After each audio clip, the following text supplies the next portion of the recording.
Alô Brasil, Corujão, Corujão, edição derradeira, ou saideira, ou a edição final. No Assiste aí Hoffman, né, Gustavo? Pois é, Alex. A gente, por motivos profissionais, vai encerrar o Corujão. Eu só posso agradecer a vocês três, a todo mundo que sempre acompanhou o Corujão. Aqui, especificamente, né, no Assiste aí Hoffman, poxa, um prazer enorme poder falar de nicho de futebol internacional, né? Sempre com assuntos mais alternativos, falando de leste europeu pra caramba. Então, é muito, muito legal poder compartilhar essa paixão com todo mundo. E saber que tem bastante gente até, né, que gosta disso também, que sempre nos acompanhou aqui. Então, nessa edição de Saideira, edição especial para fechar o Corujão, vamos falar dos grandes clássicos do futebol mundial.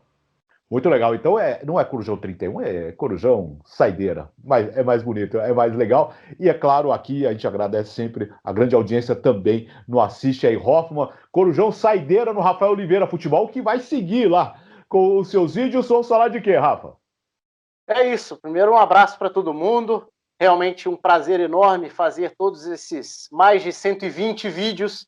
É bom lembrar que a gente teve participações especiais também, né? Com o Bira me substituiu. O Marra participou também na semana que o Hoffman estava viajando e participou de fora. Enfim, um grande prazer. E lá no canal, que vai seguir, inclusive, então o pessoal está mais que convidado para ir lá se inscrever. Lá a gente fala sobre algumas das previsões para essa temporada que vem pela frente, o que esperar da temporada 2020-2021. E no Bertozzi pelo Mundo, qual é a saideira? E aí, Alex, companheiros, meus amigos que assistem, que estão aqui no canal do Hoffman. Lá no Bertozzi pelo Mundo, a saideira é com um assunto que eu gosto muito, o árbitro de vídeo, o VAR e o seu futuro. Como ele vai ser daqui a 5, 10 anos, quais as modificações, as inovações, as evoluções, né, nessa discussão que tem que ser produtiva e enriquecedora para todos. E fico feliz de ter feito esses 31 com vocês aí. Mas o Corujão do grupo continua unido, viu? Só para vocês saberem, ninguém brigou com ninguém. Tá não é banda de música, que o vocalista quer ir embora porque ganha a mesma coisa que os outros, né? Que o baterista, não é nada disso. Tá? E no Descamisados nós vamos relembrar o rádio esportivo brasileiro, as suas lembranças de ouvir o radinho de pilha nos grandes eventos de futebol. Mas aqui nós vamos falar de rivalidades, Gustavo.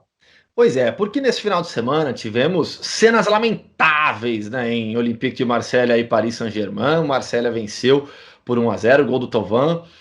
No final do jogo, 4 expulsões e depois a expulsão do Neymar em um caso de racismo que precisa ser investigado pela Ligue 1.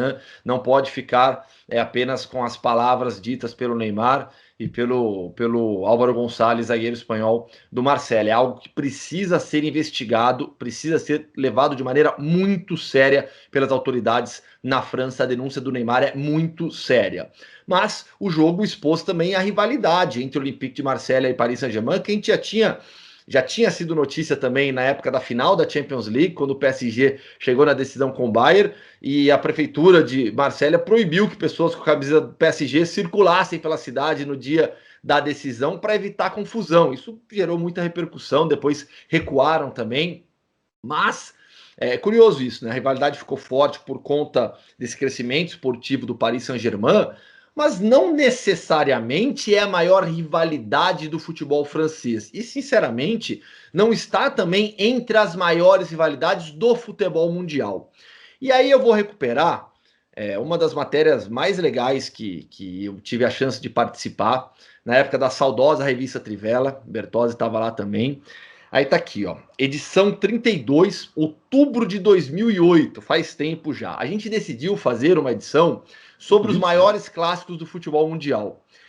E eu fui a pessoa que, de certa maneira, coordenou, porque eu fui atrás de jornalistas do mundo inteiro para pegar a opinião de cada um e os votos de cada um. E aí a gente definiu alguns critérios para os jornalistas votarem: rivalidade regional, importância nacional do jogo e a relevância futebolística.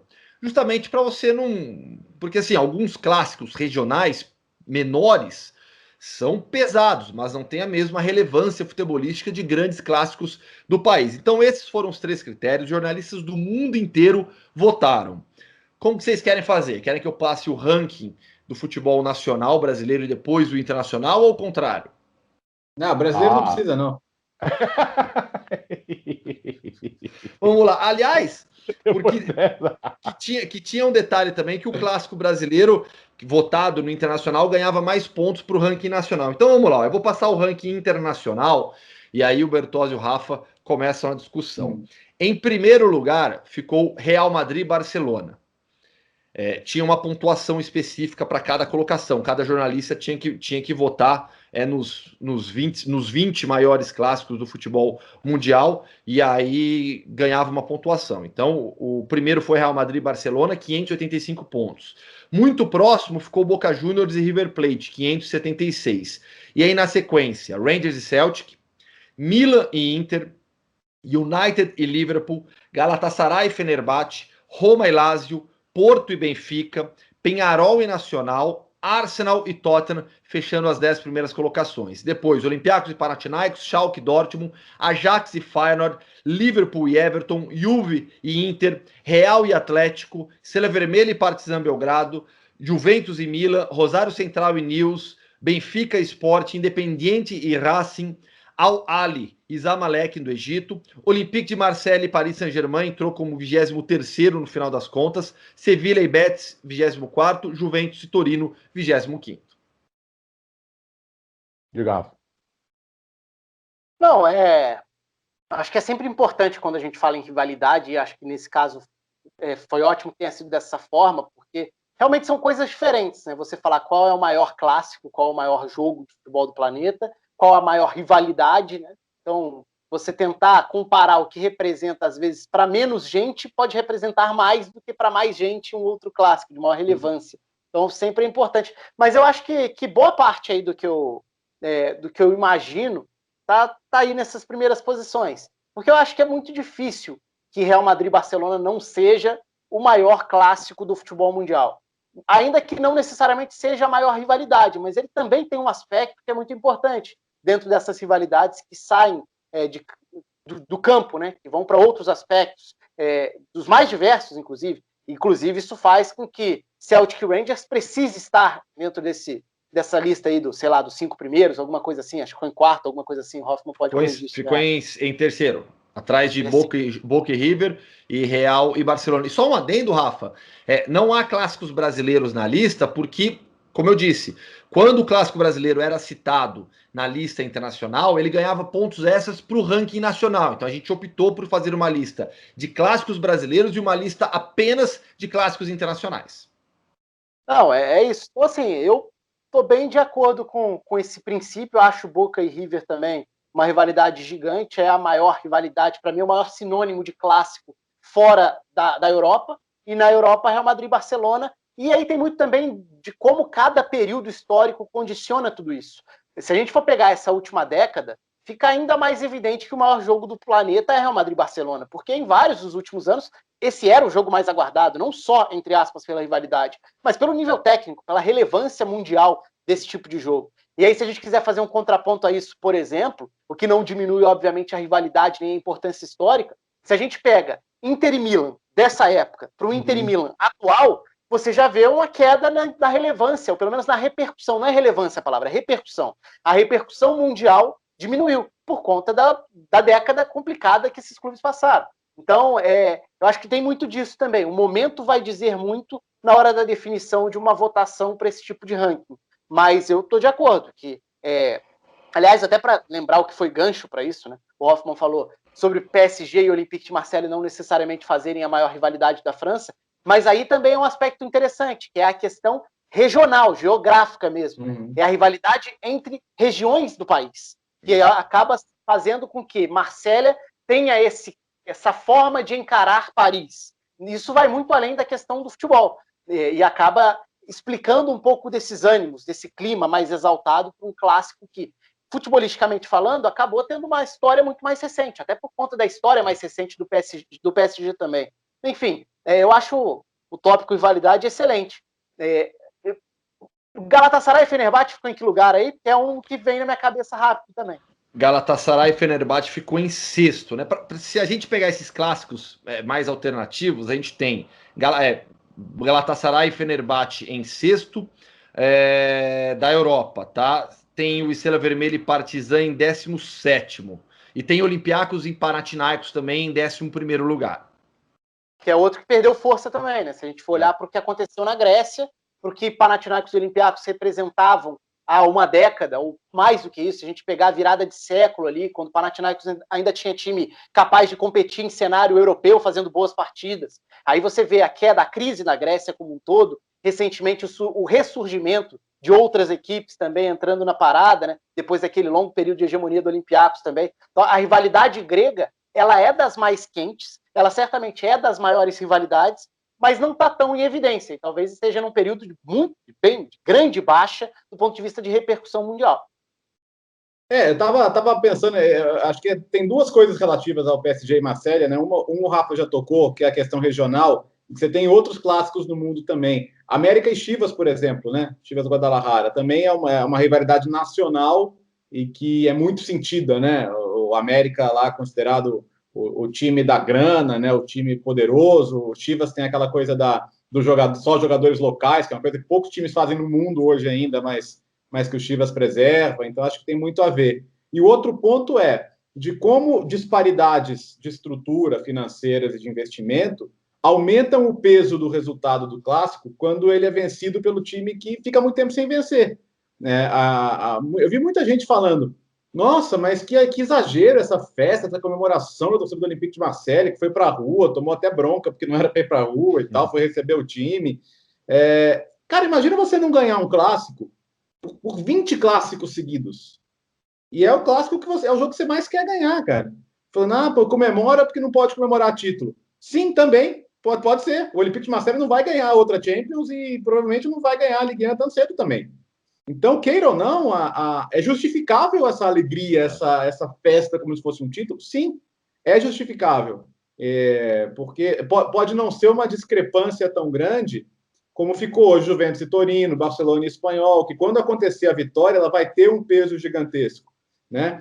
Mas é legal, pô. Ela vai falar que não é. De certa forma, já foi uma alegria que essa torcida não tinha fazia muito tempo. O PSG tem 50 anos e durante 40 desses anos, ou ele esteve atrás do Marselha, ou ele esteve no mínimo pau a pau, né? Você teve uma época ali em que o Marselha foi campeão europeu em 93, aí o PSG depois teve um time muito forte, foi campeão francês em 94, fez semifinal de Champions, né? Aí o Olympique viveu na segunda divisão, aí foi o contrário, né? O PSG teve um momento muito glorioso e pôde rir ainda do Olympique, que foi condenado lá no escândalo, mas nos últimos 10 anos a coisa deixou de, como dizem lá em BH, não dá mais pressão, né? Não é mais equilibrado, né? Então, cara, eu acho que tem que comemorar e tem que comemorar muito mesmo. E se os outros forem falar, mas nossa, parece que ganhou um título. Sim, parece. É por isso mesmo que existe a rivalidade, né? Que a vitória num jogo como esse, ela é diferente de qualquer outra vitória. Não significa que você vai ganhar lá o título e nada, mas não importa. E na França tem o Lyon e Saint-Étienne, né? Que também tem uma rivalidade enorme entre as cidades, né? Até por conta da proximidade. Aí tem mais a ver, por exemplo, com o Liverpool e Manchester United, né? Que são próximas, que têm as suas rivalidades locais também, né? Você quer ver uma rivalidade que é diferente, que tem uma história extremamente complicada também? Para voltar para a Grécia, né? A gente fala muito de Olympiacos e Panathinaikos, naturalmente, mas a Grécia e a Turquia, né? São dois países que foram muito marcados pela guerra grego-turca do início do século passado, com o fim do Império Otomano. E houve um episódio triste na história desses dois países, que foi a troca de população ao fim da guerra grego-turca. E com isso, os gregos de Constantinopla, de Constantinopla, que hoje é Istambul, foram obrigados a deixar a cidade e rumar à Grécia, mesmo sem falar grego, apenas pela origem. Assim como os muçulmanos, a gente está falando dos gregos ortodoxos e os muçulmanos da Grécia. E os muçulmanos foram obrigados a irem para a Turquia também, mesmo sem uma ligação necessariamente real com o país, de língua, de família. Um de tantos episódios tristes na história da humanidade. E isso afetou também os times de futebol, porque PAOK e AEK saíram de Constantinopla. A origem desses dois clubes está em Constantinopla. O PAOK se estabeleceu em Tessalônica e o AEK se estabeleceu em Atenas. Então, hoje existe essa rivalidade entre os dois clubes que data de outros fatos passados também. A gente, como eu disse, a gente fala muito de Olympiacos e Panathinaikos, mas há outras rivalidades particulares também no futebol da Grécia. Até pegando aí e tentando resgatar na lista, eu não lembro se todos foram citados, eu vou lembrar de alguns aqui. Ajax e Feyenoord está na lista porque é um derby dos mais... 13º, tem a ver com a questão das cidades, né? Amsterdã e Roterdã.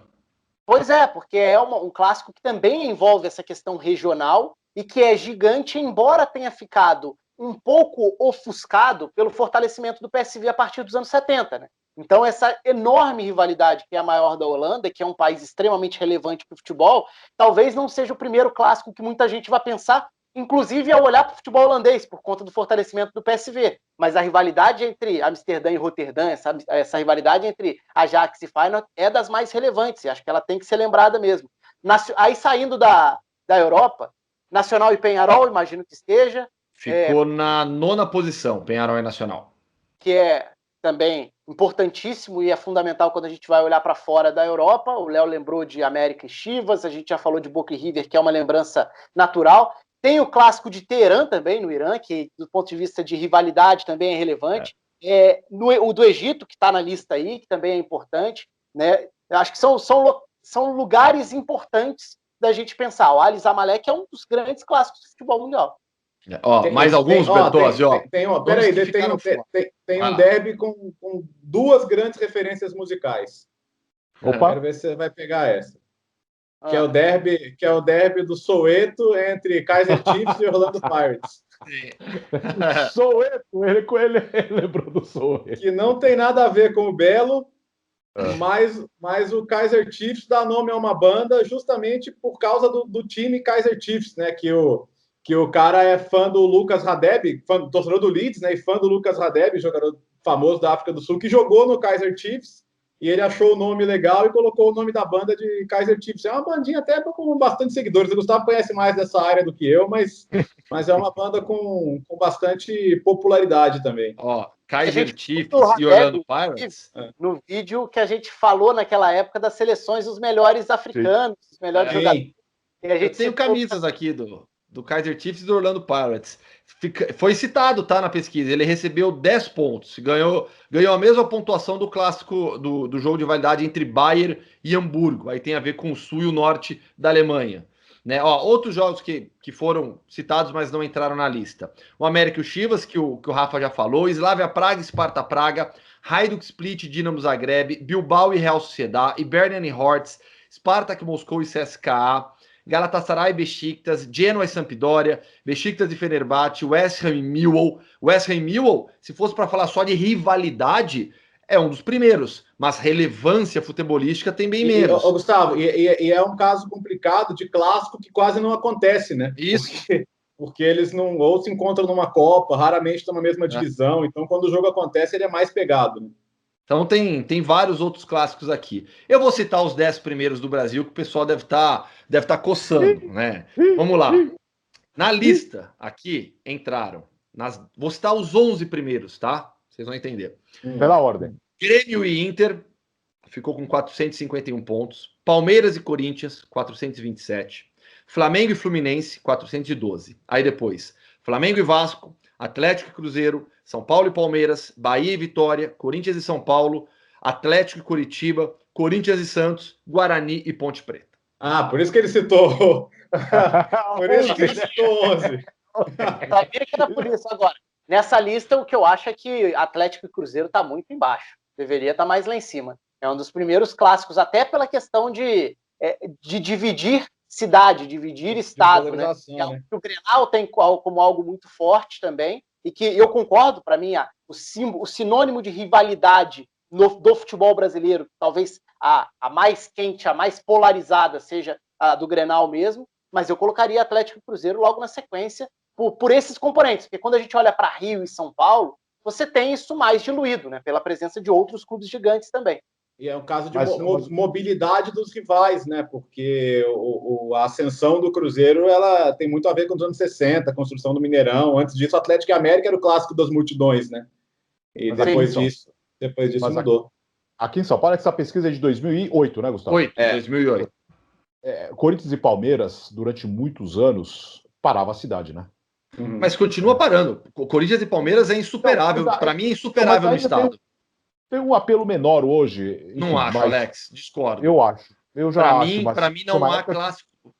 Então, mas nós estamos falando de uma época, que daqui a pouco, no Descamisado, a gente fala muito do rádio. O Corinthians e Palmeiras só jogavam no domingo. No domingo, 4 da tarde, sem televisão. Ou seja, a mobilização era outra. O clima gerado era outro, de que você não vai ver, você só vai ouvir, e que parava a torcida e as rádios e acompanhavam desde a concentração até chegar no estádio, aí ouvia jogadores, era tudo uma raridade. Hoje não, hoje Corinthians e Palmeiras está para uma quinta-feira. Isso já é um bom gancho para o seu vídeo, né, Alex? Pois é. Então, hoje nós estamos falando de Corinthians e Palmeiras numa quinta-feira, nós estamos falando de Fla-Flu numa quarta. Mas aí até o Grenal foi, nesse sentido, até o Grenal foi banalizado, né? De ser jogado muitas vezes, né? Mas assim, para mim o maior clássico do futebol brasileiro é o Grenal, entra na lista dos maiores do mundo. No estado de São Paulo é Corinthians e Palmeiras. Eu acho insuperável isso. Insuperável, sabe? Para mim, nenhum clássico do estado supera Palmeiras e Corinthians. Mas Brasil, futebol brasileiro, é Grenal. É Grêmio Internacional. Aliás, se pegar as 3 maiores rivalidades da América do Sul, para mim estão ali, né? Na região da Prata, né? Ali no Sul e na região da Prata. Penharol e Nacional, Boca e River, Grêmio e Inter. Eu também ficaria com esses 3. Em relação a essa questão São Paulo, por exemplo, eu acho que ela é muito parecida, de novo, com o Rio na questão da relevância dos momentos. Você tem os momentos impactando muito isso. Na década de 2000, pelo momento do São Paulo, pelo nível que São Paulo se colocou, a rivalidade, e também pelo enfraquecimento do Palmeiras naquele período, a rivalidade mais quente, a que mais pegava, que tinha provocação, era Corinthians e São Paulo. Isso esvaziou, por um período, o Corinthians e Palmeiras, mas já acho que isso foi retomado nos últimos anos. Acho que a década de 2010 já recuperou esse peso do clássico, com os dois se alternando ali em títulos de Campeonato Brasileiro, por exemplo. Mas eu acho que tem um pouco... Aí é essa particularidade do lugar, do estado, da cidade, que tem mais clubes, né? Que tem muitos clubes. Porque é o que acontece no Rio também. Você tem períodos ali que, por exemplo, a rivalidade entre Flamengo e Botafogo, naquela sequência de decisões estaduais, foi gigantesca. Foi a rivalidade mais quente do Rio. Em outros momentos, você tem toda a questão do Fla-Flu e de como o nome Fla-Flu virou um sinônimo de clássico, mas, ao mesmo tempo, a grande rivalidade, até pela questão das torcidas, do tamanho das torcidas entre Flamengo e Vasco, é uma rivalidade gigantesca, possivelmente a maior delas. Então, acho que vai pelos momentos históricos também. E eu acho legal que tenha isso, porque é uma particularidade, você poder ir variando qual clássico é mais pesado em cada momento. Só fechando o assunto, você estava devendo alguma música, Léo? Música? Não. Qual que você falou? A referência foi dupla, com Kaiser Chiefs e Soweto. Isso. É verdade. Duas, o mesmo clássico. É verdade. Que mais? Terminamos? É isso. Encerramos a nossa jornada? E já que o Bertozzi falou de música, United e Liverpool, eu fiz até uma matéria também uma vez para a ESPN sobre isso, né? A ligação musical que existe entre as duas cidades é também, de certa maneira, um clássico que conta a história do rock inglês, né? Gustavo Hoffmann, nesse Corujão Saideira, nós fechamos com o Corujão 30, para ficar mais bonito. Então esse é o Corujão Saideira. Nós tivemos o episódio 0 lá no Fogo Celeste, aquela churrascaria espetacular aqui em São Paulo. Teve uma prévia também, só sem o Rafa ainda. É verdade. Foi aqui em casa, Foi aqui no Murinho, foi no Murinho. Foi do outro lado, mas foi. Tem isso? Tem 2 lados do muro? Tem, ué. Opa! Foi no Murinho aí, foi o... Como que é? Como que a gente pode dizer? O piloto, depois o início... O piloto que foi pro ar. E agora a saideira no Assiste aí, Hoff, né, Gustavo? De novo, assim como já falamos em todos os outros vídeos, né? Agradecer demais o carinho de todo mundo conosco, né? Acima de tudo, né? Muito além de audiência, de números, de like, de se inscrever, o carinho de todo mundo, sabe? Isso dá para sentir nas mensagens, sabe? Então, muito, muito, muito obrigado a todo mundo, especificamente aqui no canal. Obrigado por acompanharem um segmento mais um segmento menor do futebol, né? Que não dá tanta audiência, que não gera tanto barulho, mas que tem muita gente que gosta, que é esse mercado de futebol alternativo, falar de ligas menores, do leste europeu, campeonatos da Ásia, da África, enfim, de novo, só agradecer a todo mundo pelo carinho, pela participação nesses últimos meses. E se você acompanha o canal e não está no canal do Rafa, por favor, migre para lá imediatamente. O canal do Rafa continuará bombando. Obrigado, Rafa. Obrigado, Bertozzi. Gustavo, foi um grande prazer estar com vocês mais uma vez nessa jornada de 9 meses do Corujão, 124 vídeos, graças à sua audiência. Obrigado mesmo. A gente se encontra em outras redes sociais. Valeu!